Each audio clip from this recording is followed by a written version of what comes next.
தோழமைகள் அனைவருக்கும் என்னுடைய வணக்கத்தை தெரிவித்துக் கொள்கிறேன். நான் உங்கள் தோழி நகச்சித்ரா. என்னோட வாழ்க்கையில சில டிசிஷன்ஸ் எடுத்தேன். அதுக்கப்புறம் தான் வாழ்க்கை அப்படியே ரிவர்ஸ் ஆயிடுச்சு.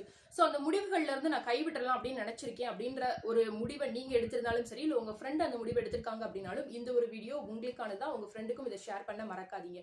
என்ன அப்படின்னு பாத்துட்டீங்கன்னா, இதை ஒரு எக்ஸாம்பிள் மூலமா நம்ம பார்க்கலாம். சுவர்களை சமப்படுத்துறதுக்கு முன்னதாக செங்கல் வச்சு கட்டினதுக்கு அப்புறமா அதுல புட்டுக்கலவை அப்படின்னு சொல்லிட்டு கொஞ்சம் உதிரி உதிரியா மணலையும் சிமெண்ட்டையும் மிக்ஸ் பண்ணி ஓங்கி ஓங்கி சுவரில் அடிச்சு சுவரை சமப்படுத்துறதுக்காக யூஸ் பண்ணுவாங்க. சோ அப்படி அந்த ஒரு உயரத்தை பொறுத்து அந்த ஒரு கொத்தனார் ஆகப்பட்டவர் ரொம்ப ஃபோர்ஸ் கொடுத்து அதை ஓங்கி அடிக்கும் போது அது போய் சுவரில் நிற்கும்.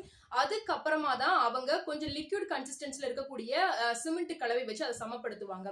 சோ அதே போலதான் உங்களுடைய வாழ்க்கையில நீங்க ரொம்ப வேகமா தூக்கி வீசப்படுறீங்க, நீங்க பண்ணக்கூடிய எல்லா விஷயங்களும் ஃபெயிலியர் ஆகுது அப்படின்னா நீங்க வின் பண்ணக்கூடிய அந்த ஸ்டேஜ்ல இருக்கீங்க அப்படின்றத மறக்காதீங்க.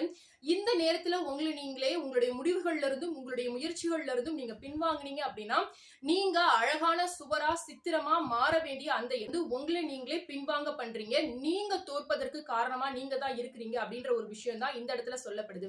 அதனால உங்களுடைய வாழ்க்கையில நீங்க நிறைய ஃபெயிலியர்ஸை பாக்குறீங்க அப்படின்னா இந்த ஒரு விஷயத்த மறக்காதீங்க. நீங்க உங்களுடைய வெற்றிக்கான கனியை எட்டி பிடிக்கக்கூடிய தூரத்துல இருக்கிறீங்க அப்படின்றது. இந்த ஒரு வீடியோ உங்களுக்கு யூஸ்ஃபுல்லா இருந்தது அப்படின்னா லைக் பண்ணுங்க, உங்க ஃப்ரெண்ட்ஸ் அண்ட் ஃபேமிலிஸ்க்கும் ஷேர் பண்ணுங்க, மறக்காம சேனலை சப்ஸ்கிரைப் பண்ணுங்க. நன்றி.